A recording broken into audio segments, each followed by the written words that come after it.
For this quick tutorial, I will show you how to add Digication Kora to a Canvas site.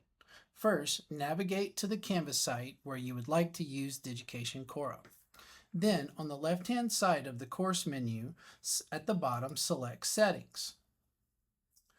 Once Settings is selected, navigate to Navigation.